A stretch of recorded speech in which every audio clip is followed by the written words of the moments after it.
Bem-vindos ao Gravado na História, o vosso podcast do NIST. Hoje vamos ter uma edição especial, a edição do 25 de Abril, a celebração dos 50 anos. E temos aqui o painel composto por 4 dos membros do NIST. O meu nome é Francisco Nabais, tenho comigo o Guilherme Machado. Olá pessoal. O Jorge Lamberto. Olá maltinha. E o António Melo. Boas pessoal. Com a celebração dos 50 anos do 25 de Abril, muitas conferências, filmes, exposições têm sido feitas. No entanto, eu acho que é interessante cada um de nós refletir sobre o impacto que teve na vida particular de cada um de nós. E, portanto, começo por vos perguntar se vocês têm alguma história, seja vossa, seja de algum familiar, mesmo que seja depois do 25 de Abril, vossa também é depois do 25 de Abril, de certeza, que gostassem de partilhar, que acham que têm relevância e que os leva a perceber o verdadeiro impacto que o 25 de Abril teve na nossa vida. Eu posso começar. Eu tenho duas realidades muito distintas, que são a dos pais do meu pai, que pronto, o meu avô foi para a Universidade Portuguesa, pronto, foi educado à maneira do Estado Novo, à maneira regular do Estado Novo, e depois começou a radicalizar-se, digamos, e secretamente começou a dar-se mais com a malta do Partido Comunista, na clandestinidade, e começou a ler coisas que o regime não permitia, digamos. E pronto, e depois não se quis juntar à Legião Portuguesa porque achava que eles eram todos umas pessoas sem... Não eram pessoas interessantes de conviver. Sim. Por assim dizer. Mas pronto, depois quando acho que teve 19, 20 anos, quando casou com a minha avó, e depois logo a seguir, passado 2 ou 3 anos, foi para a guerra. Pronto, por acaso teve a sorte de ir como oficial, então não teve propriamente de lutar, teve um ou outro episódio de mais desespero, digamos, mas não teve de matar ninguém, não viu o palco de guerra na sua total brutalidade. Depois voltou, e depois deu-se o 25 de Abril, em 1974, e aí depois foi uma mudança muito radical do estilo de vida que as pessoas levavam na altura, de repressão, de poderem viajar. O meu avô foi logo para a União Soviética fazer uma... Não passou nem 2 semanas. Uma estadia. Era o sangue de qualquer comunista, né? Na altura. E depois tem outra realidade, que é dos meus outros avós, que pronto, a minha avó era secretária de um empresário que era muito afeto ao regime de Salazar. Durante muitos anos ela foi secretária dele, e o meu avô era médico. E depois do 25 de Abril, curiosamente, temos os retornados, mas temos pessoas que foram para as antigas colónias, ou na altura ainda eram colónias, depende do ano, da altura em da que cronologia, foram sim. descolonizadas, foram para esses palcos de guerra civil que se viveram durante e após a descolonização. E pronto, meu avô foi para lá fazer de médico, e pronto, foi outra realidade distinta, porque a guerra civil que se viveu depois da descolonização foi brutal, e muitas pessoas a morrer e muita instabilidade nesses países. Eu também tenho uma parte de história, não é muito desenvolvida, mas eu percebi-me, estava aqui a pensar e percebi-me que grande parte da minha família esteve em África antes do 25 de Abril. Eu sou luso-belga, ou seja, a parte da minha mãe esteve no Congo belga, que também era uma colónia, e por lá tiveram a minha avó e o meu avô, por lá tiveram 2 filhas, e depois decidiram vir para a Europa.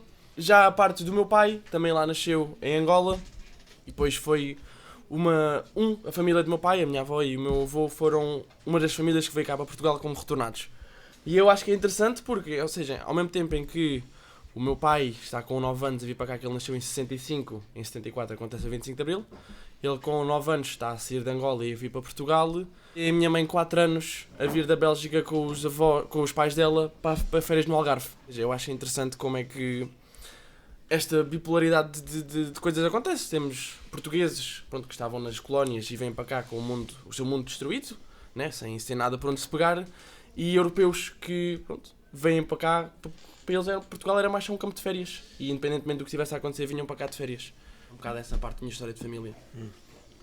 Guilherme. Eu não tenho histórias relacionadas com o 25 de Abril, realmente, porque a minha família é brasileira, então não, nada particular.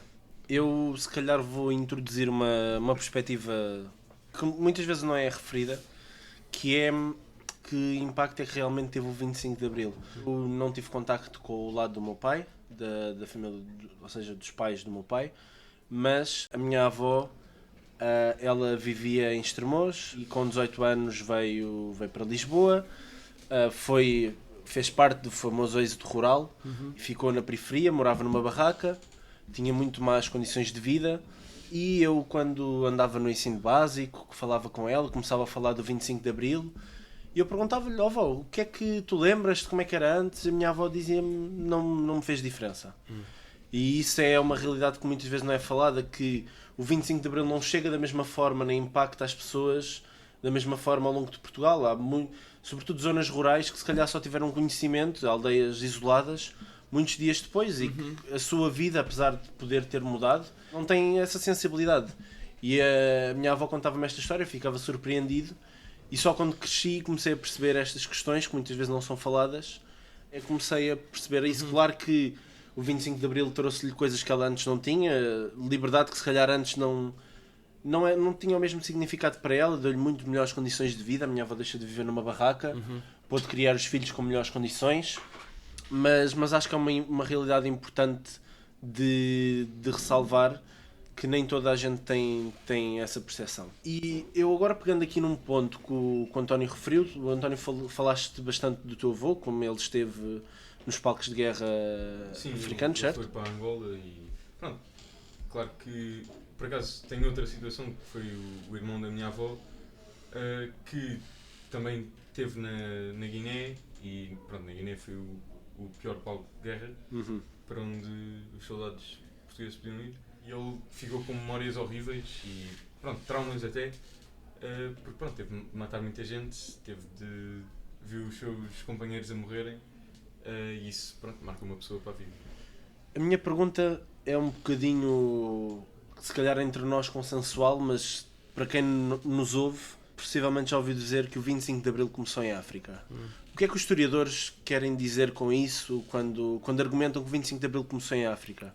É uma ótima questão. Eu acho que, por exemplo, eu por acaso é um tema que está um bocadinho na minha cabeça, porque agora saiu um livro há pouco tempo que eu acho que é muito interessante, ou pelo menos, eu não sei se sequer era de um historiador, que diz que foi o Spínola que começou o 25 de Abril.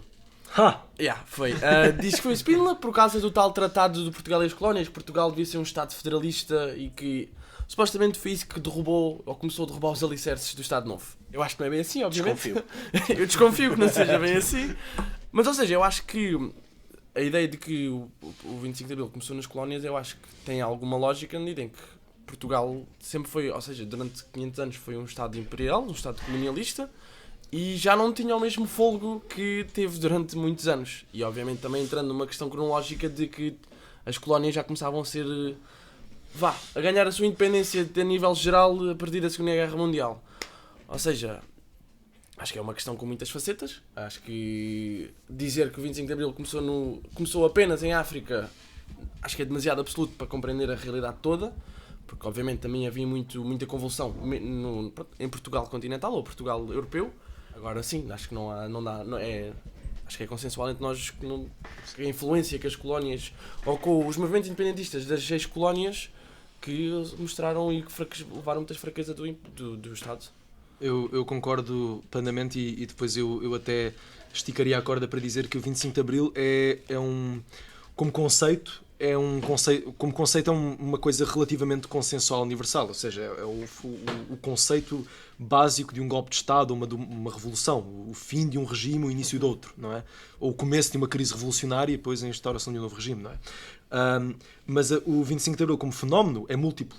E então, obviamente, quando nós falamos do 25 de Abril começar em África, eu quando ouvi esta frase eu fiquei muito interessado e depois passando o tempo fui compreendendo cada vez mais que é uma realidade, porque se nós compararmos, e eu não quero dizer que é a única razão por que aconteceu, mas aquilo que despolutou o derrubo do regime pela força das armas, pela força do exército, ou seja, o exército a não ser mais leal ao regime, não é? Foi particularmente a experiência de uma guerra que, por exemplo, Espanha não teve.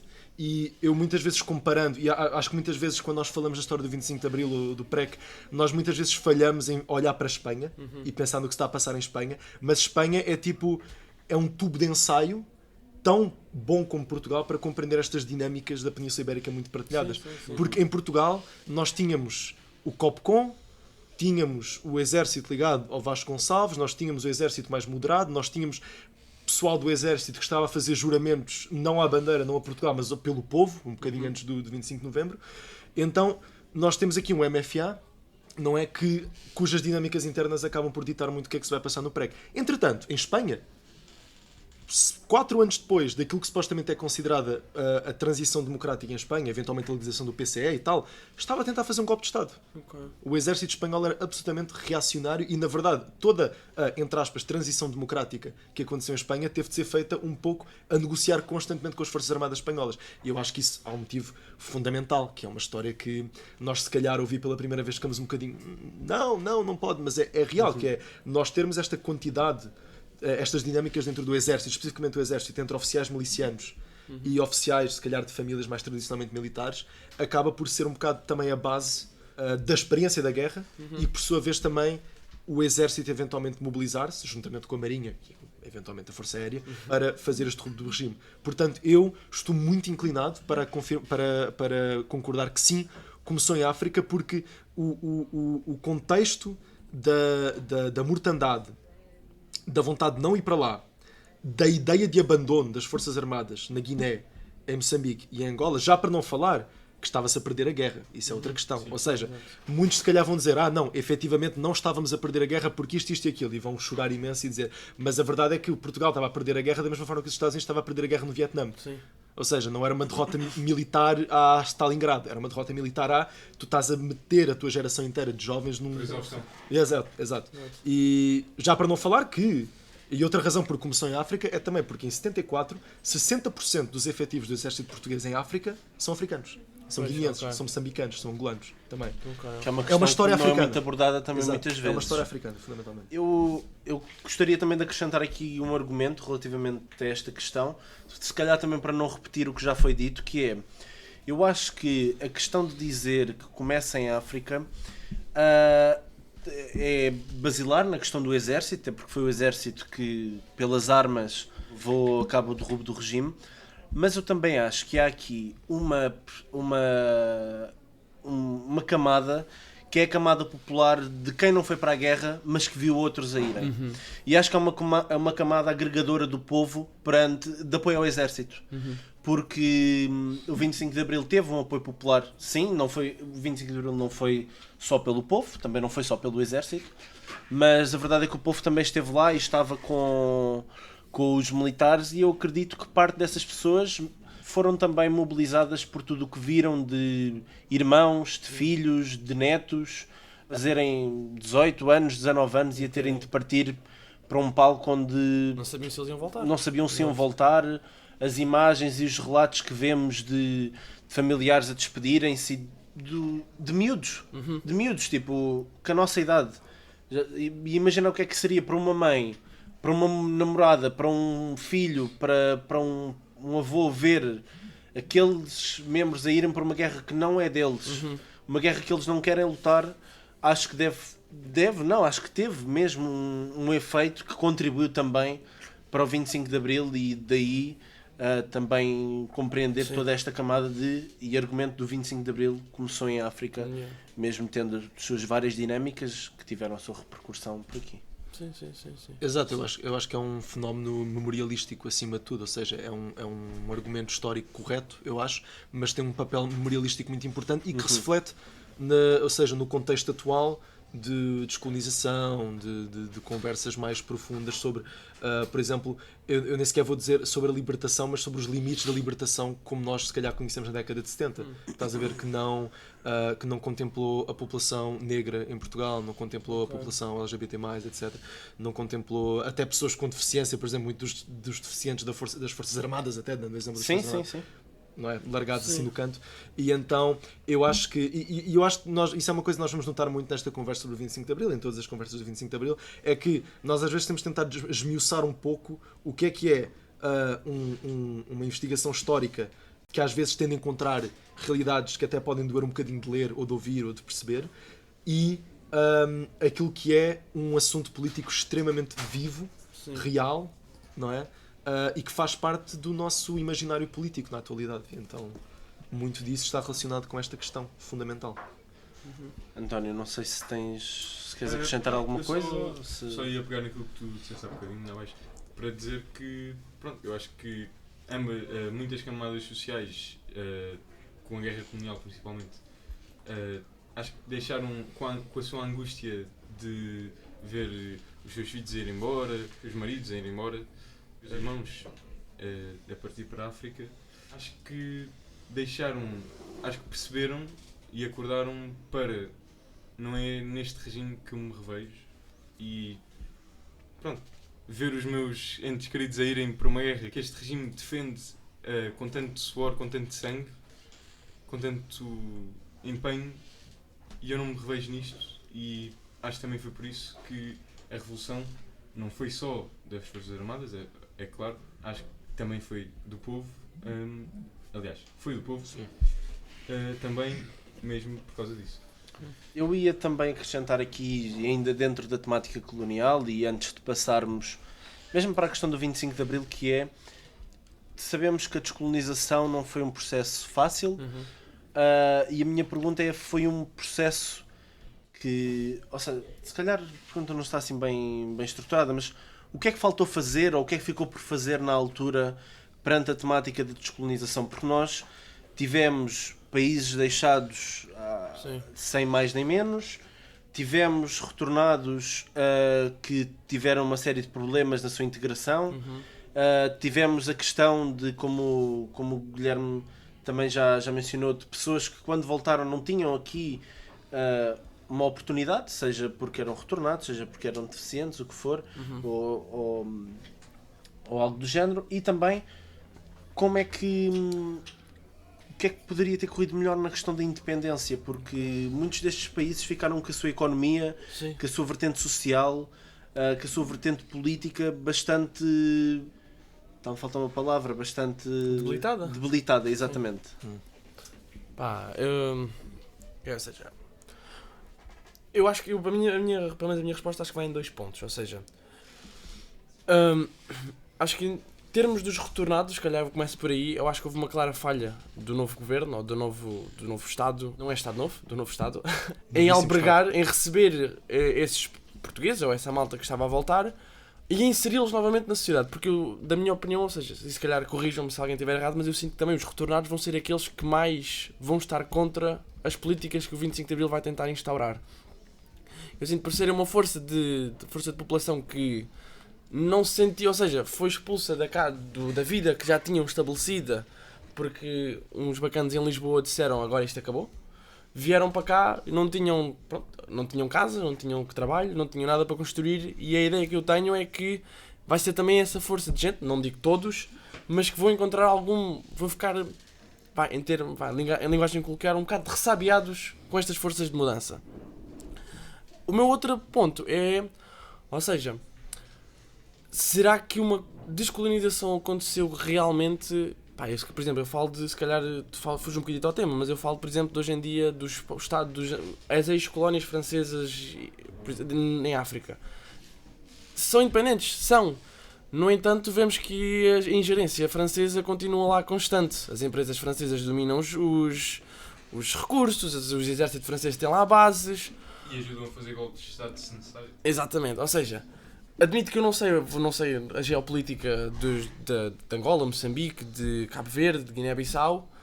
No entanto, os órgãos de governo saírem de lá e o exército sair de lá por uns meses, uns momentos, não sei se também conta necessariamente como uma descolonização, se não se trabalha também no processo de decolonização, que é retirar a influência europeia branca da história e cultura desses países. Quando nós estamos a falar de uma sociedade colonizadora e uma sociedade colonizada, nós estamos a falar de um conjunto, no fundo, de um mundo colonial. E eu acho que a grande questão, tanto das pessoas que foram para Portugal, isto é uma coisa interessante, muitos deles não se chamam retornados, muitos deles dizem eu sou moçambicano, eu sou angolano, eu sou o que seja, porque eles cresceram lá, não é? Eu acho que acaba por ser uma realidade dessas pessoas, mas depois também de todos os povos que participavam e estavam no contexto das suas lutas de libertação, e que acabam por se ver no meio de um contexto geopolítico muito complicado e que tinha um caminho que estava a seguir no sentido de restabelecer estes laços coloniais, ou então que se eventualmente chamaria neocoloniais, não é? E então eu acho que uma sociedade colonial que está a descolonizar-se vai sempre ser uma mudança terrível para todas as pessoas que estão envolvidas, incluindo para os colonizadores, porque os colonizadores são uma sociedade colonial, e Portugal é um país colonial até hoje, tem estruturas coloniais, e eu acho que é uma coisa que nunca foi absolutamente destruída ou sequer ultrapassada em Portugal, mas depois também nas antigas colónias portuguesas, e nós conseguimos ver isso até hoje, como às vezes com graus diferentes. Angola tem muito mais influência portuguesa do que Moçambique, por exemplo, mas a forma como estas estruturas muito coloniais restabeleceram-se outra vez, não é? Como, por exemplo, com o petróleo angolano e as empresas estrangeiras também, o caso moçambicano das minas também, Sim, da exato. conexão com um país absolutamente colonial que é a África do Sul também. E então eu acho que eu não acho que havia algo que podia ter sido feito melhor. Eu acho que ninguém, até digamos naquilo que era o processo de reconstrução do Estado português após o 25 de Abril, não é? A tentativa de criar um governo e tal, eu acho que nenhum deles tinha sequer uma ideia de como fazer as coisas bem, porque eles só queriam fazer alguma coisa, no fundo. Ok, percebo. E sinceramente, eu vou ser muito honesto, eu acho que a partir do momento em que o exército ouviu que tinha havido o 25 de Abril, apesar de ter continuado a haver combates e tal, as colónias já se tinham libertado, e algumas delas há muito tempo, de qualquer das formas.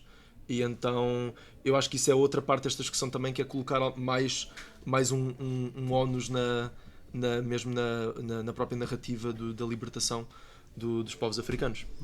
E é isso. Sim, eu acho que há muito que se diga sobre a libertação dos povos africanos, e acho que já é uma questão que já vem desde o século XIX também, quando os europeus repartiram mal e porcamente a África com a faca e o queijo na mão, e acho que isso depois foi transportado ao longo das décadas até depois da descolonização, e foi isso que aconteceu, por exemplo, em Angola, que quando a minha família foi para lá, ou uma parte da minha família foi para lá depois da descolonização, estava a haver uma guerra civil sangrenta entre o MPLA e a UNITA, pronto, e havia muito esse ódio partilhado aos antigos colonizadores, e com muita razão, depois de séculos de opressão e de colonização. Mas sim, acho que houve bastantes interesses que continuaram instalados até os dias de hoje, depois que se aliaram aos interesses no contexto da Guerra Fria também. Pronto, e acho que é isso. Sim, houve muitas ou seja, nós estamos a falar das antigas colónias portuguesas, e neste caso as francesas e as inglesas, holandesas também, ou seja, cuja a delimitação política é construída à base de um conceito de Estado-nação, não é? Obviamente não durante o período colonial, mas depois, durante a descolonização, é este o contexto que existe no horizonte, não é? Um Estado, e de facto nós temos um grupo, uma multiplicidade de grupos étnicos, culturais, com diferentes níveis de conexão e modos de vida diferentes no mesmo espaço, não é?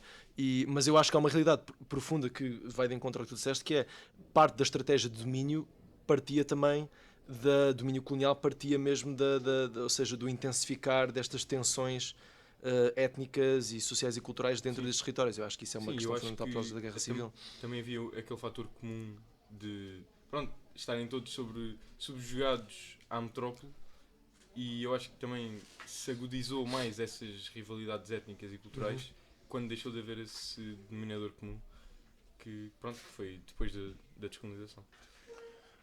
A resistência teve uma grande presença em África, e temos vários exemplos de guerrilhas também relacionados à questão colonial.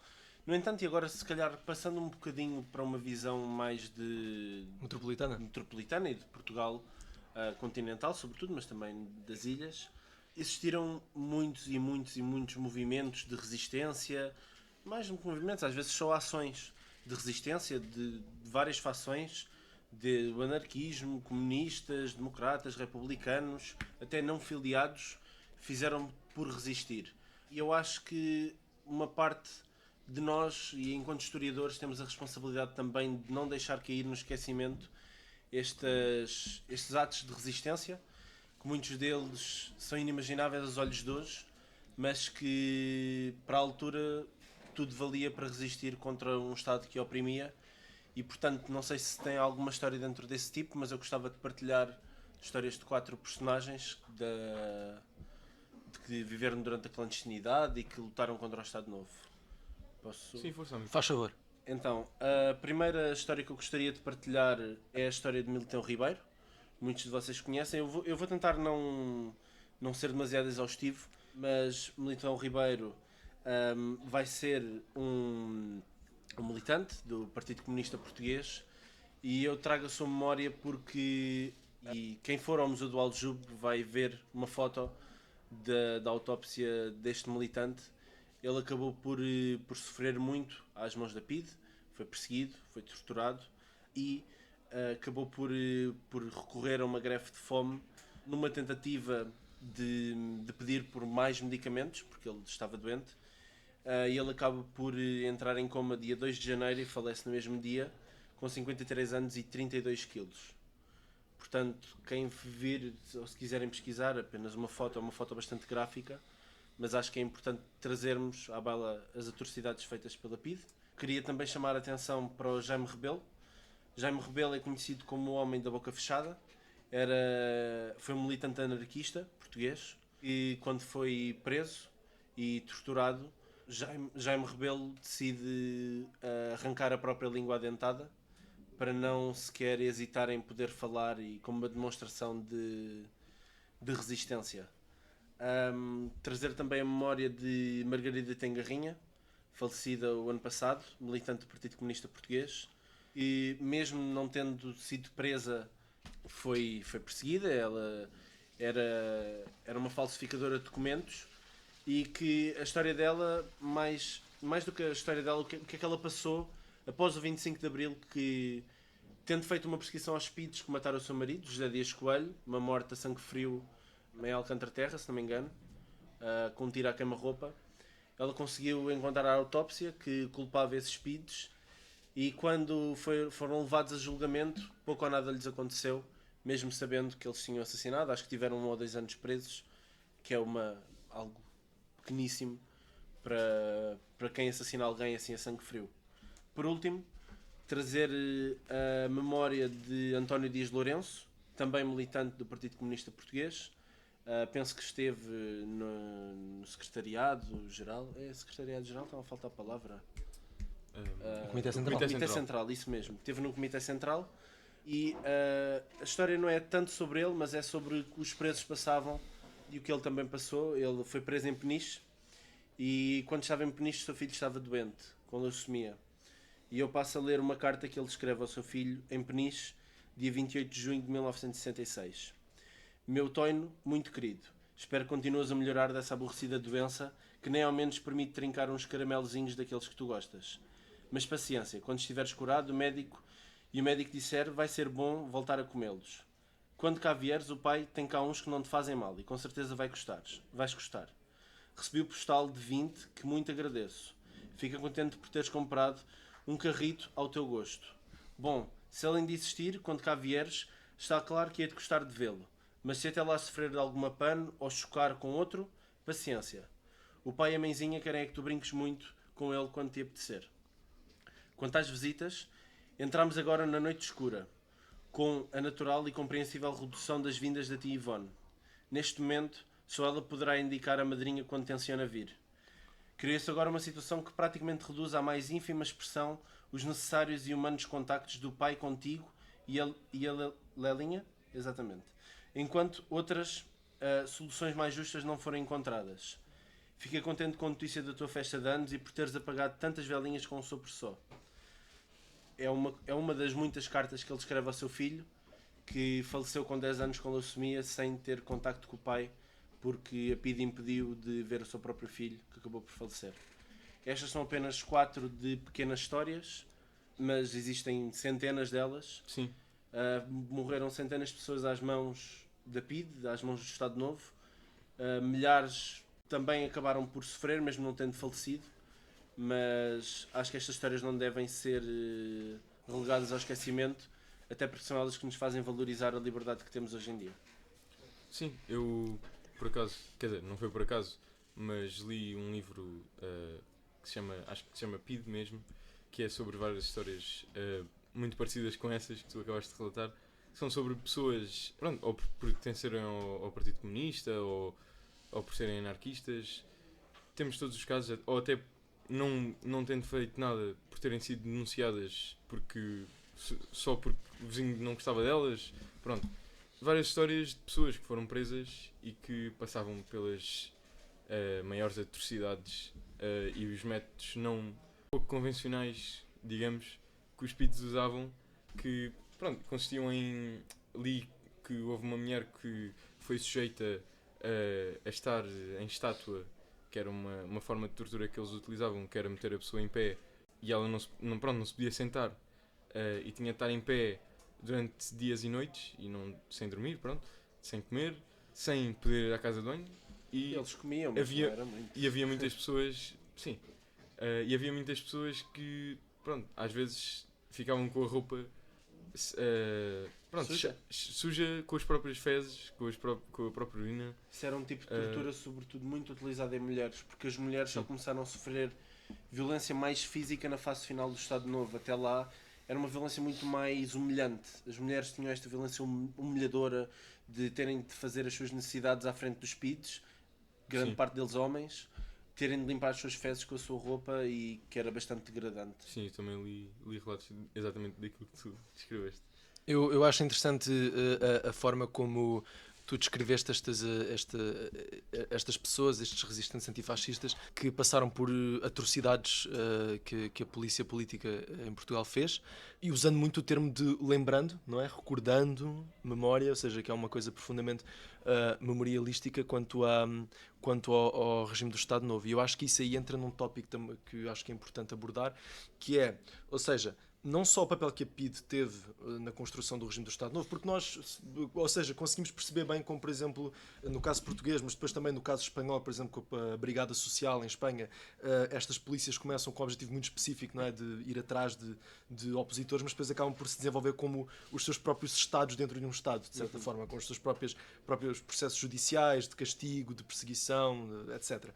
Mas depois também o papel que a PIDE tem na memória coletiva portuguesa, ou seja, pensando no conceito de relembrar, de memorializar, isso tudo vai de encontro à ideia muito fundamental de um regime que se pensa a si mesmo e que se considera a si mesmo como tendo surgindo a partir da queda do regime anterior, não é? A ideia de memória está muito viva neste contexto, mas depois também eu acho que há eu acho que isto tem um papel fundamental, eu acho que para fazer com que nós nos esqueçamos mais facilmente da forma como muita gente pide e não pide, absolutamente envolvida com estas atrocidades físicas, mas também não físicas, ou seja, pessoas, cá para mim, um latifundiário que deixava alentejanos a passar à fome quando não queria plantar, isso é uma atrocidade, não é? Relacionada com o Estado Novo.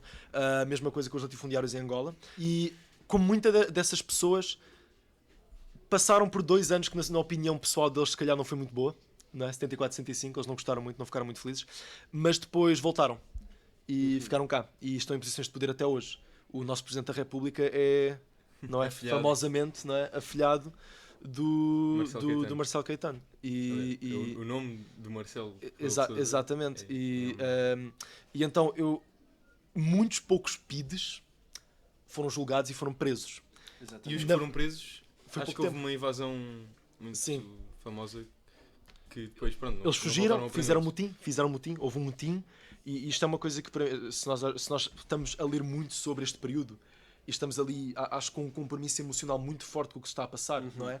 Quando nós lemos sobre a ideia dos PIDs presos em Caxias revoltarem-se, está um bocado um ódio visceral, que eu acho que diz muito sobre a própria ideia que nós acabamos por associar fundamentalmente a PIDE com aquilo que era um sistema que até pessoas que se calhar não gostavam propriamente da PIDE também estavam envolvidas nas formas de repressão, e muitas, até hoje, estão em posições de poder. E um dos exemplos que eu dei da Margarida de Nengarrinha, ela, já não me lembro se é na entrevista ao Museu do Aljube, mas sei que numa das entrevistas que ela dá, ela refere mesmo que chegou a ser intimidada por PIDs à porta do tribunal. Sim. quando ia testemunhar perante o assassinato do seu ex-marido, que estava mais documentado em fontes, e o que lhes aconteceu foi perto de nada. E eles aconteceu-lhes alguma coisa, fora quantos outros não saíram em liberdade por próprios... por muitas pessoas que depois ficaram no poder, mesmo durante o PREC, que não queriam ver esses PIDs julgados, que o sistema judicial português, que estava tão corrompido e corroído por 50 anos quase de Estado Novo, que foi, e muitos utilizaram o argumento alemão de estava a cumprir ordens, portanto não podem julgar, e não foram julgados e acabaram por não ser condenados neste caso. Eu tenho uma questão, assim só para agitar as águas. Vocês acham que uma guerra civil à escala de Portugal continental tinha resolvido essa situação? Eu acho que tinha sido muito pior. Eu primeiro eu nem sei como é que se...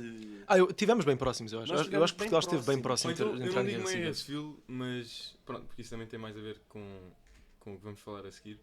Mas uma revolução mais aguerrida. mais armada, mas não tanto armada das Forças Armadas, mas mais armada no sentido do povo, o povo que se sentia oprimido, não tanto aquele povo que era colaboracionista com o regime, mas eu não sei, eu acho que faltou um bocado a essência e identidade que, pronto, depois também, por um lado é bom porque não houve derramamento de sangue, quer dizer, houve derramamento de sangue porque acho que morreram 4 pessoas às mãos de PIDs. E mais também... umas, sinceramente, até ao final do pré, que chega a 100. Sim. Houve muita gente a ser linchada, a ser espancada. É por isso que eu sou da opinião que o PREC foi uma guerra civil de baixa intensidade. E às vezes é um conceito um bocado complicado, acho que de conceber, porque a verdade é assim, quando nós pensamos em guerra civil, nós pensamos na guerra civil espanhola. Em duas fações muito opostas. Nós pensamos, mas eu acho que isto vai de encontro a uma coisa fundamental a compreender sobre este período, é que se nós hoje em dia já temos muita dificuldade em falar de Portugal, ou seja, os portugueses, de uma forma como um grupo político, porque nós temos temos classes sociais antagónicas, mas nós temos grupos sociais e contextos sociais muito diferentes e distintos entre si. Era a mesma coisa em 74. E então eu acho que não só foi uma guerra civil de baixa intensidade, porque guerra civil no contexto de nós termos vários grupos, facções e, sinceramente, experiências sociais muito distintas em Portugal, que estavam a ter relações muito diferentes, eu acho que com este contexto do Estado português quase dissolvido, não é? De certa forma. E eu acho que até um certo ponto isso é uma guerra civil de baixa intensidade, no sentido em que nós temos esta disputa entre vários destes grupos por um caminho a seguir. Mas depois eu também tenho outra coisa a dizer sobre isto, que é, eu acho que uma grande maioria da população portuguesa durante este período, eu acho que eles concordavam todos, os 8 milhões, eram 8 milhões a população da altura, acho eu, concordavam com uma coisa fundamental, tirando assim uns picos assim de PIDs e salazaristas ferranhos e tal. O Estado Novo tinha de cair, não é? A PID tinha de cair, o Estado Novo tinha de cair. Mas a partir daí era uma questão muito em aberto e uma questão muito pouco consensual. Da extrema-direita à extrema-esquerda. Sim. E então eu acho que, por exemplo, havia grupos e pessoas ligadas, por exemplo, ao COPCOM, que tinham a ideia de porque é que nós não armamos a população. Porque é que a reforma agrária não se faz com armas na mão dos trabalhadores da terra mesmo? Porque é que as ocupações das fábricas, das empresas não se fazem com armas na mão? E etc. Eu acho que isso também mostra até outra clivagem que existe, que é entre as Forças Armadas e a população, e o povo, não é? E depois até dentro do próprio povo, entre o facto de que nós temos grupos dentro do povo, da classe trabalhadora, que estão profundamente avançados neste contexto de politização mas eu não vou dizer politização, porque eu acho que a política tem vários níveis diferentes. Não é só teoria. Exato. E não é só para uma fábrica também. E a maior parte das pessoas não tinha esta questão teórica. Eles tinham... Ok, eu não quero isto, eu sei que eu não quero isto, não preciso ter bases sobre o que é o capital ou o que é não sei o quê. Para serem revolucionários. Sim. Muitos deles tinham essa vertente. Eu acho isso é mesmo verdade, tanto que o termo socialismo nesta altura, eu ouvir muitos discursos e até ler artigos de jornal na altura, eu acho interessante porque, por exemplo, há um discurso do Mário Soares em 75, um bocado antes do 25 de novembro, em que ele está a discursar, está a malhar com o PCP estava no quinto governo na altura, não é? Sim. Com o Vasco Gonçalves, e ele fecha o discurso a dizer: pelo socialismo, pela via democrática parlamentar, uma coisa assim, estás a ver? Uma palavra de ordem que enche um bocado a boca, mas eu acho que mostra um bocado a situação em que até a própria palavra socialismo, de uma forma das suas consequências máximas, também não era consensual. Não é? Porque muita gente que depois até acabou por, de certa forma, prender as suas cores ao mastro do liberalismo, neoliberalismo, cavaquismo, eram pessoas que nesta altura estavam a falar de socialismo. Também. Sim, nós não nos podemos esquecer de que dentro das fileiras do MRPP temos gente hoje em dia Durão que Barroso. está nas fileiras do PSD, do PS, como a Ana Gomes. A Ana Gomes também Sim. teve no MRPP e, portanto, demonstrar como estes movimentos não eram unos também entre si. Sim. Estávamos perante Sim, uma algazafama de 2 anos muito intensa, onde pronto, as pessoas tinham clivagens dentro de si e onde é difícil muitas vezes definir o que é que se entendia às vezes por socialismo. Enquanto uns, para um socialismo era a via revolucionária através das armas, os outros era o famoso socialismo democrático, parlamentar, Pelo voto, constitucional. Assembleia Sim, Constituinte. eu acho que o Partido Socialista, principalmente, foi evoluindo e distorcendo dentro da sociedade portuguesa o próprio conceito de socialismo. Yeah. Porque eu acho que evoluiu mais para um conceito, o próprio partido dentro de si, evoluiu mais no sentido do que se pode dizer no contexto europeu da social-democracia. O Partido Social-Democrata foi evoluindo mais para uma visão europeia de neoliberalismo. Eu acho que a gente já lá vai à atualidade. Sim, Vamos sim. voltar agora. É só porque eu acho que, no fundo, apesar de ser um período de muitas coisas em questão, eu acho que algumas coisas estavam profundamente estabelecidas já, que é Portugal não ia ser um país socialista da maneira como se calhar muitos de nós estamos a pensar. Eu acho que havia muitas poucas possibilidades. Eu não estou numa de fazer história alternativa, mas até a própria forma como os Estados Unidos e a União Soviética estavam um bocado a dividir a Europa entre si. Sim. Portugal estava na esfera de influência absolutamente americana. Claro. Não é? E isso vai de encontro a um incidente que vamos falar daqui a bocado, do famoso porta-aviões USS Saratoga, que o relatório oficial eram manobras da NATO, que eu ainda há meia hora acreditei, mas depois fui fazer uma pesquisa rápida e afinal não, era mesmo o objetivo de conter o PCP, do quinto governo, peço desculpa. Pronto, e então eu acho que nesse sentido este período de crise revolucionária tem no fundo esta coexistência de várias modalidades de certa forma gerir não só Portugal, mas as várias porções de Portugal, desde do chão de fábrica até o governo municipal, não é? Que estão um bocado a competir e a ter tensões entre si, mas o caminho que já estava a ser estabelecido desde o início, e eu acho que é a razão pela qual as pessoas quando pensam em 74 se calhar pensam mais em greves, pensam no Speedland, na maioria silenciosa, e quando pensam em 75 é o verão quente, é porque efetivamente houve um período durante este biénio em que as forças ligadas à esquerda revolucionária, mas também ao governo ligado ao PCP e até algumas pessoas se calhar até envolvidas com o PS, que fizeram deram um passo em frente no sentido da nacionalização da banca, dos seguros, etc. Da reforma agrária, que eu acho que dá um grande susto às pessoas, não só comprometidas com o vamos deixar isto andar, mas a gente já sabe para onde estamos a ir, mas também, e eu acho que isto é crucial, acho que nós esquecemos, a classe média urbana, lisboeta, mas também do Porto, que estava muito feliz, sim senhora, com o 25 de Abril, mas quando 75 chegou a inflação estava alta, não é? Quando a criadagem já não estava a trabalhar, quando a sociedade de consumo que eles tinham, entre aspas, que eles tinham habituado durante algum tempo, já não estava também em grande pompa. Quando algumas dessas pessoas, as suas empresas, etc., também agora havia greves, sindicatos, etc., a própria ideia de a ordem social burguesa do Estado Novo a não estar a continuar para este ano de 75, eu acho que é uma das razões fundamentais por trás de, eventualmente, daquilo que seria o documento dos 9, não é? E eventualmente esta passagem da relação de forças para o lado dos moderados. Não é? Eu acho, agora retomando um bocadinho a questão da memória que tu falaste, eu sinto que muita da memória que existe sobre o PREC é uma memória tendencialmente de um período dominado por comunistas que queriam instaurar um regime a torto e a direito e que toda a gente queria isso. Yeah. E havia uma minoria que não o queria. E, na verdade, e depois veio-se a demonstrar com as eleições para a Assembleia Constituinte, o próprio Partido Comunista acho que tinha à volta de 20% dos votos. Mais ou menos 20, 30%. Portanto, não foi o partido mais votado. Interessante, isso na verdade, desculpa, essa percentagem foi no final dos anos 70, porque em 75 foi acho que 12, 14%, na verdade. Pronto, o PCP cresceu depois, nos anos a seguir, com as coisas a descambar ainda mais, não é? Pronto. Ou seja, ainda menor. E na verdade não era tanto isto. Eu sinto que muitas vezes as pessoas tentam se apropriar da memória como melhor lhes convém, seja da direita, seja da esquerda, e hoje em dia, se calhar, arrisco-me a dizer, das épocas onde mais se está a exaltar, o 25 de novembro é precisamente na celebração dos 50 anos do 25 de abril. Como é que nós podemos olhar para este 25 de novembro no contexto do PREC, de forma mais resumida, claro, e como é que podemos associar o 25 de novembro ao uso da memória contemporânea e dos movimentos que existem hoje em dia?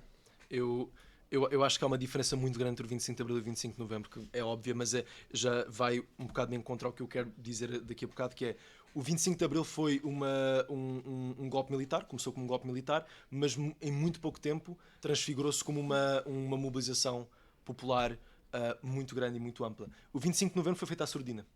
O 25 de Novembro foi fundamentalmente uma mobilização militar à surdina. E a última das várias mobilizações e aventureirismos, etc., que estavam acontecendo na altura. Sim.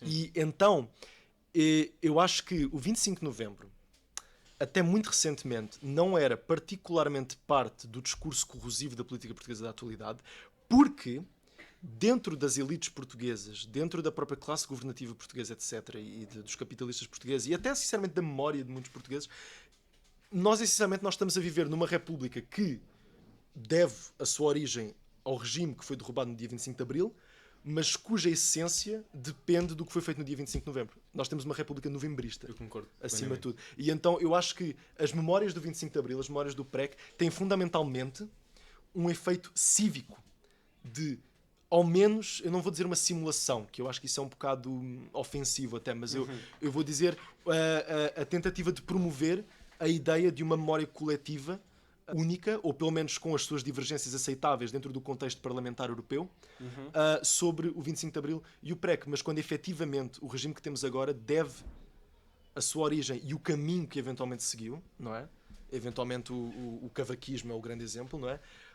Àquilo que as mobilizações militares no 25 de Novembro fizeram, que foi tirar aquela força armada que ainda sustentava partes deste contexto político durante o PREC que não iam seguir esse caminho, ou que não iam permitir tão facilmente seguir esse caminho, não é? E então eu acho que isso vai muito encontrar a memória. E claro, agora o 25 de Novembro, eu sinceramente, eu acho que eventualmente, eu estou a imaginar nos próximos anos, agora partidos como a Iniciativa Liberal e o Chega, e sinceramente o PSD, com mais dinheiro, mais influência também, se calhar vão começar a fazer uma espécie de, por exemplo, sabem, os churrascos liberais nos Santos e tal.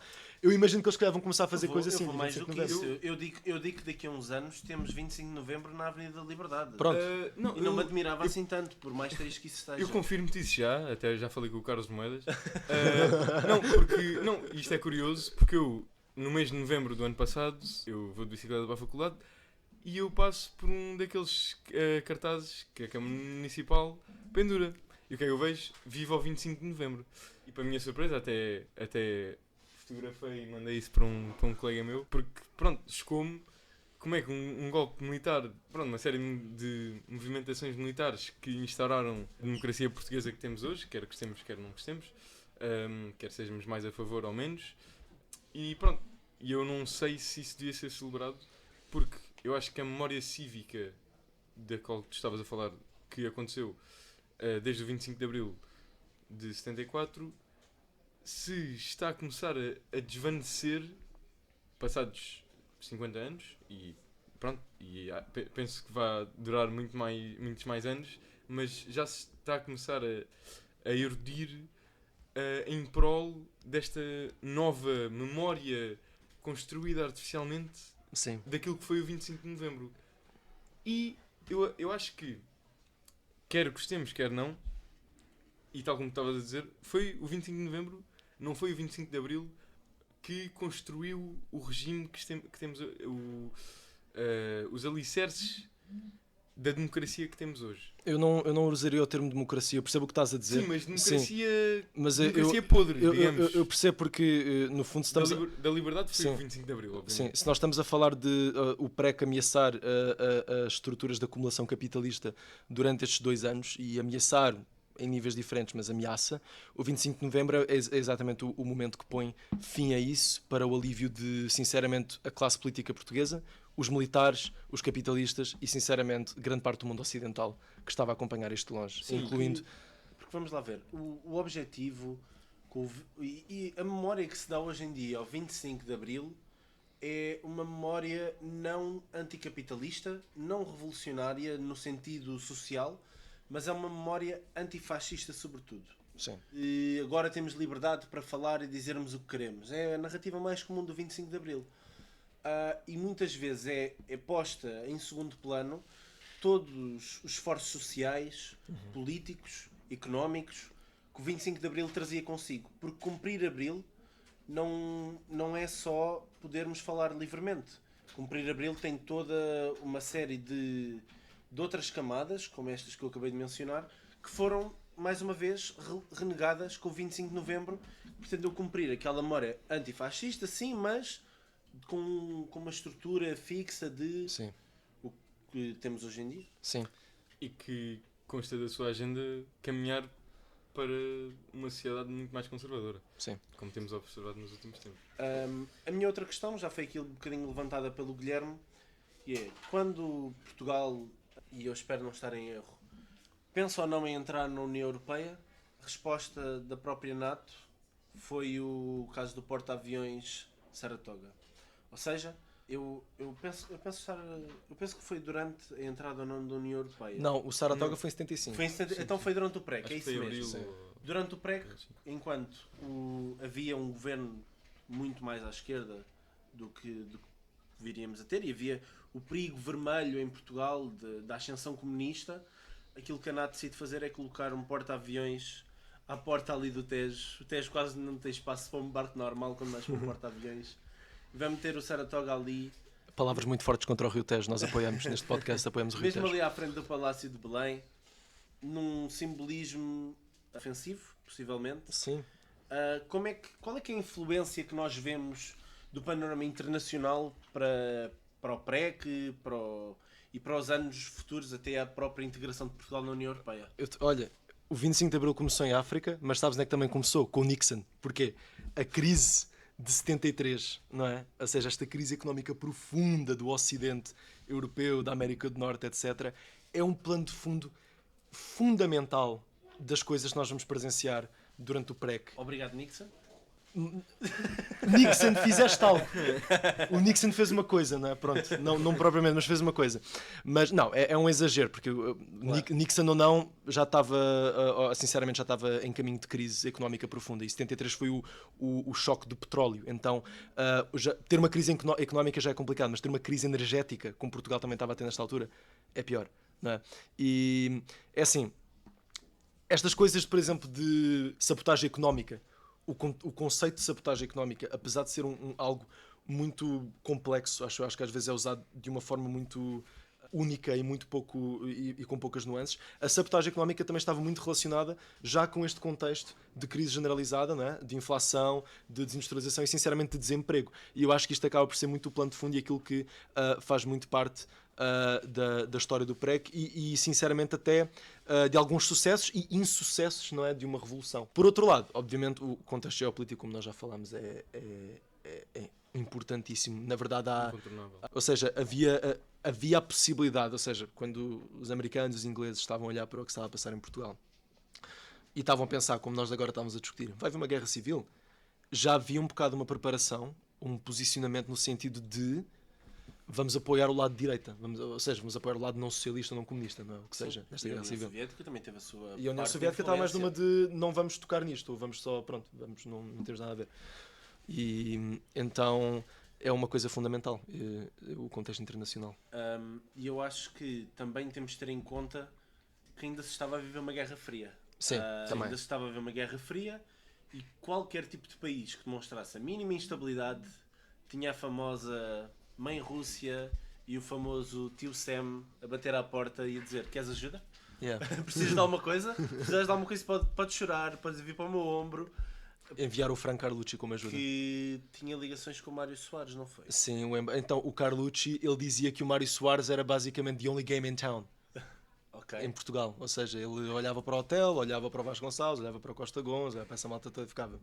É o Soares. Sim. Soares Eu é acho que o fixe. Soares, O Soares. piscou o olho um bocado aos Estados Unidos. Nesse momento. Mas lá está, desde o 25 de Abril passaram-se 50 anos, desde lá que é celebrado todos os anos, sem nem durante o Covid deixámos de ter uma pessoa a desfilar pela Avenida da Liberdade. Depois foi multado e muito bem. O Guilherme está Não, a não foi, brincar, não nós foi. apreciamos o senhor que fez a Avenida com a bandeira. E lá está, antes do podcast eu pedi aos meus caros colegas que me enviassem algumas questões. Se calhar agora vou direcionar um bocadinho mais para o Guilherme, mas o Guilherme mandou-me o seguinte tema: 25 de Abril sempre, festa, celebração, marcha fúnebre, ilusão. Guilherme, podes falar-nos um pouco o que é que tu querias dizer com este título? Eu estava zangado quando mandei essa pergunta. Não, imagina, é assim, ok. Eu acho que o que acontece pensar sobre o 25 de Abril, pensar no PREC, no fundo é pensar sobre...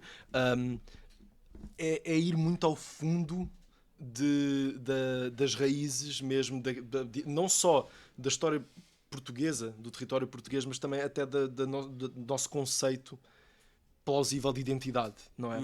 E então eu acho que colocar esta questão é mais tentar sinceramente perceber de que forma é que nós olhamos para nós através das lentes do 25 de Abril. E eu agora fiquei um bocado inspirado por causa da questão do 25 de Novembro para falar sobre isto, porque eu acho que a razão por que o 25 de Novembro surge agora como algo que está a tentar ser imposto como um novo dia cívico, um novo feriado, uma nova forma de celebração, é porque eles estão a tentar fazer com o 25 de Novembro aquilo que em 1975 foi imediatamente feito com o 25 de Abril, que é a memorialização do golpe, a memorialização da Revolução. No primeiro ano houve já uma manifestação. Houve logo no 1º de Maio, atenção. No 1º de Maio, sim, mas74. depois o próprio 25 de Abril, o primeiro ano de 25 de Abril, mas sim, desde aí, claro. Sim. A celebrar já o primeiro aniversário do 25 de Abril, já a falar daquilo como o 25 de Abril, ou seja, não é um termo anacrónico, era o 25 de Abril já, não é? E ainda é. Pronto. E eu acho que nesse momento eles estavam a colocar esta questão de celebrar e pensar o 25 de Abril como num contexto de um cenário de celebração, de festa, de memória absolutamente criador, não é? E fértil de mobilização e ação política e social, não é? E eu acho que essa realidade mantém-se até hoje, não é? Mas ao mesmo tempo, à medida que o 25 de Abril vai se solidificando como uma data de tentativa de consenso, não é? E mesmo assim, eu por acaso eu te perguntei a várias pessoas que são de fora de Lisboa e muitas delas disseram que, por exemplo, das suas cidades o 25 de Abril não é propriamente uma coisa que se celebre como em Lisboa. Eu não sei se é que tá, eu não perguntei sobre todas as cidades e concelhos e vilas do país, suponho que há outros, mas Lisboa é onde realmente esta memória tem muita força neste sentido, não é? Mas o 25 de Novembro agora está a tentar, de certa forma, eu vou usar este termo mal, mas ou seja, repetir aquilo que em 75 se fez com o aniversário do 25 de Abril, que é usar esta data como uma tentativa de criação de um novo espaço político de luta, que eu acho que surge completamente em proporcionalidade inversa e legitimização desse espaço político, exatamente. Pá, aquilo que eu acho é que eu concordo com o que tu disseste. Acho que o dia do 25 de Abril e a sua celebração é completamente propositada. Sim. E acho que traz à praça pública questões interessantes e um momento interessante, mais do que propriamente o desfile pela Avenida de Liberdade, que tem o seu valor da mobilização popular, mesmo que, e acho que hoje em dia é complicado pensarmos numa celebração do 25 de Abril revolucionária, armada, não é o contexto que temos hoje em dia. Claro que pode ser pensado, mas não é esse contexto, e acho que este dia serve sobretudo para a prática memorialista, para trazermos assuntos para debate, tal como estamos aqui a fazer. Se calhar se não tivéssemos a celebração desse dia não o faríamos. E existem milhares de iniciativas, então este ano podem ocupar o vosso dia das 7 da manhã às 11 da noite, desde o dia 1 de Abril até ao dia 1 de Maio. Só Borga. Podem fazê-lo porque há eventos em todo o lado. E acho que este tipo de eventos é importante para continuarmos a cultivar este espaço. No entanto, há que também ter em conta que o 25 de Abril não é uma prática que deve ser relembrada e feita num só dia. não se cumpre Abril apenas no dia 25 de Abril. E deve-se olhar para Abril com um sentido cívico, com um sentido político e com um sentido em que nós, não só enquanto pessoas, mas também enquanto comunidade, temos o dever de prezar pelo aquilo que retiramos dele. Que não é só a questão de ver-nos livres do fascismo, isso é muito importante e é o elemento principal, mas é também tudo o que o 25 de Abril nos trouxe, desde seguranças sociais, desde apoios aos mais necessitados, desde habitação acessível a todos, desde saúde gratuita com o Serviço Nacional de Saúde, tudo coisas que também são 25 de Abril e que hoje em dia se perdem. E sobre a questão do 25 de Novembro, eu vou fazer já uma previsão, quem tiver a ouvir o podcast daqui a um ano, dia 25 de Novembro de 2025, aposto com vocês que vai ser celebrado os 50 anos do 25 de Novembro na Avenida da Liberdade. Aposto o que quiserem. Já, eu não me lembro de ver nenhum cartaz e nos últimos anos temos visto cada vez mais cartazes. Tem sido cada vez mais trazido e eu tenho a certeza que vão apropriar esta questão mais uma vez para celebrar o 25 de Novembro, que vai começar a ter uma presença também no espaço público e uma tendência, não é sensivelmente, uma tendência clara, reacionária e mais conservadora. Sim, os chopassos. eu acho que nós devemos relembrar o 25 de Novembro, mas acho que nós devemos fazer a análise correta daquilo que foi o 25 de Novembro. Porque é muito fácil e o próprio 25 de Novembro não, tem muitas nuances e é muito fácil distorcer aquilo que foi realmente para construir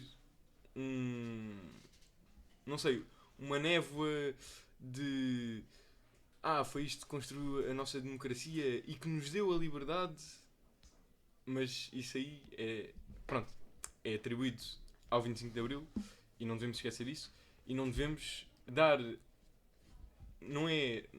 a importância que o 25 de Novembro teve, porque foi importante, mas o significado para a nossa democracia que tem uma conotação, pelo menos da visão consensual, negativa.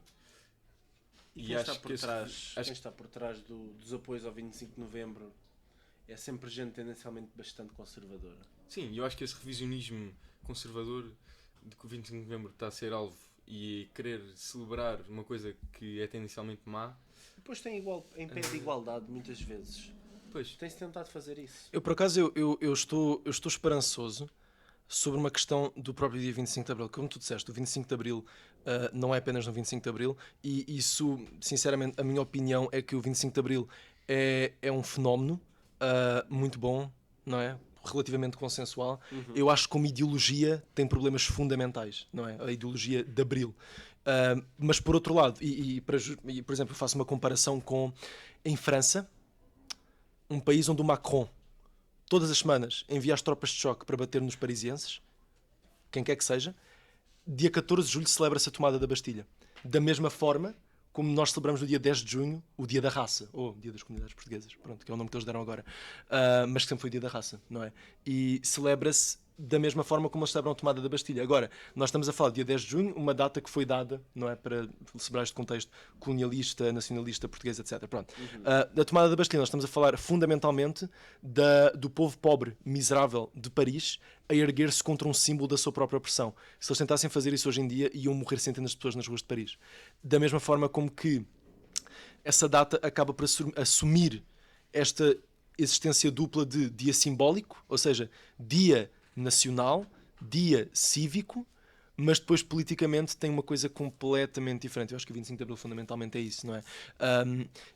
Por outro lado, eu tenho a esperança de que o 25 de Novembro, o 25 de Abril, sendo festa, celebração, marcha fúnebre, ilusão, o que seja, protesto, perca cada vez mais estas características menos políticas, à medida que cada vez mais o 25 de Abril e o 25 de Novembro estão-se a tornar duas forças aglutinadoras dentro de uma tensão, dentro de um debate político muito forte sobre, não só a política atual em Portugal, sobre as oposições, mas também sobre a própria identidade e o próprio âmago digamos, neste caso, da Terceira República, não é? Portanto, eu acho que o 25 de Abril tem sempre esta capacidade de ser um espaço muito criativo para a luta e para a mobilização, mas eu acho que fundamentalmente tem este papel de criação de consenso. sobre o Sim. regime que vivemos atualmente. Sim, também acho que é bastante consensual. Nós, atualmente, aí no aniversário dos 50 anos do 25 de Abril, vamos celebrá-los com 50 deputados do Chega na Assembleia, considerado, acho que, pelo menos entre nós e entre o núcleo, um retrocesso perante tudo o que foi feito, portanto, perante tudo o que apoiam. E aqui é que eu pergunto como é que... Se calhar agora já não estamos a ir tanto para a história, já está um bocadinho mais... Atualidade. Sim. Mas como é que é possível termos então 50 anos celebrados com 50 deputados do Chega em Portugal? Eu acho que tudo é possível, não é? No país onde foi feita... Olha, por exemplo, no país onde em 1917 e 1918 aconteceu a Revolução Alemã, aconteceu um dos maiores genocídios na história europeia. Num país onde aconteceu a Revolução Bolchevique, nós temos o regime do Putin atualmente, não é?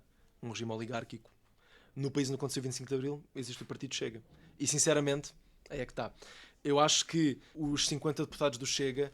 eu já ouvi muitas opiniões. O meu pai, de vez em quando, muitas vezes diz-me: olha, se queres que eu diga, eu acho que os 50 deputados do Chega são contingentes a este período que estamos a viver atualmente. Ele não fala assim, mas é para ilustrar que ele é uma pessoa diferente de mim, não é? Pronto.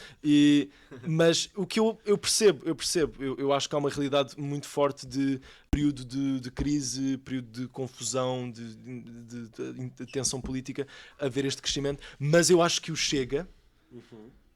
Há muita gente que diz que o Chega surgiu do PSD.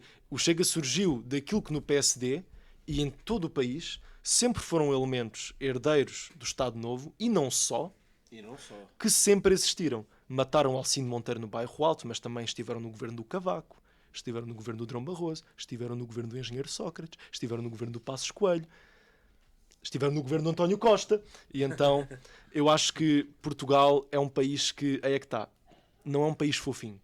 Eu acho que isso é fundamental. Então eu não acho estranho o Chega ter 50 deputados no Parlamento, assim como eu não acho estranho a existência de pessoas com uma ideologia fascista de extrema-direita em Portugal, porque sempre esteve lá. Portugal é um país colonial. Sim. Portugal é um país profundamente conservador em vários aspectos, chauvinista mesmo. Então não é fora de caráter, de todo. Sim, não é para dizer que é normal, mas pronto. Eu concordo contigo. Há pessoas que fazem um bicho de 7 cabeças. Como é que é possível que tenha surgido o Chega? Como é que é possível? Eu acho que, pronto, e não vou referir, toda a gente sabe quem é o líder desse partido, mas eu acho que houve uma amálgama de gentes que têm muitas coisas a ver umas com as outras, ou então não, que se reuniram à volta dessa pessoa que foi, por sua vez, instruída para ter um certo discurso, ou então ir alternando o seu discurso consoante a vontade das massas. E eu acho que a instabilidade e a podridão desta democracia, que faz 50 anos, acho que revela... Eu acho que esses 50 deputados revelam não só que o 25 de Abril foi um golpe, acho que incompleto, digamos. Lembram-se quando no 4º ano a professora metia muito incompleto ou incompleto? Eu também metias um certinho contra, sim. Eu também meto esse certo. Eu também meto esse certo com vários tracinhos no 25 de Abril, porque esses 50 deputados são a prova disso, e a prova viva disso, que essas forças, que hoje em dia fala-se muito de forças vivas ou forças mortas, acho que essas forças são herdeiras dessa incompletitude. E eu acho que é importante também termos em conta que nem toda a gente que votou no Chega é fascista. E acho que é erróneo pensarmos sobre isso. E acho que talvez grande parte vem de uma frustração, que para nós pode não ser normal, pode não ser aceitável, mas eu acredito que a maior parte dessas pessoas são frustradas pela falta de soluções que se calhar falta apresentar. E eu acho que ainda há muito por se cumprir de Abril, que cada vez mais tem um sentido mais lato. Abril começa a cair às vezes num vazio ideológico. Abril Águas Mil. mas eu acho que quando se fala de Abril, fala-se como já foi mencionado anteriormente, numa igualdade ou numa procura de igualdade, e acho que é importante consciencializarmos para isso, fazermos cada um a nossa parte, e não só cada um fazer a nossa parte como em coletivo, também fazer a nossa parte, que hoje em dia temos muita tendência a isolar-nos e a não participar nos coletivos que nos rodeiam. A deixar andar. E é isso, deixar andar e não participar nestes coletivos que podem mudar a narrativa política, seja do nosso meio, seja de todos. É o que também procuramos fazer aqui, no nosso núcleo, criarmos a nossa própria dinâmica dentro do curso. E acho que é importante cada um de nós fazer a sua parte também para isso, porque as pessoas que resistiram fizeram a parte deles, as pessoas que mesmo com um governo e com um golpe como foi o 25 de novembro continuaram a fazer a parte deles, é importante também nós resistirmos e não deixarmos cair no esquecimento tudo aquilo que foi feito e tudo aquilo que poderá ainda estar por fazer, porque tal como este podcast ficou gravado na história. Grândola Vila Morena, terra da fraternidade, o povo é quem mais ordena dentro de ti a cidade, dentro de ti a cidade, o povo é quem mais ordena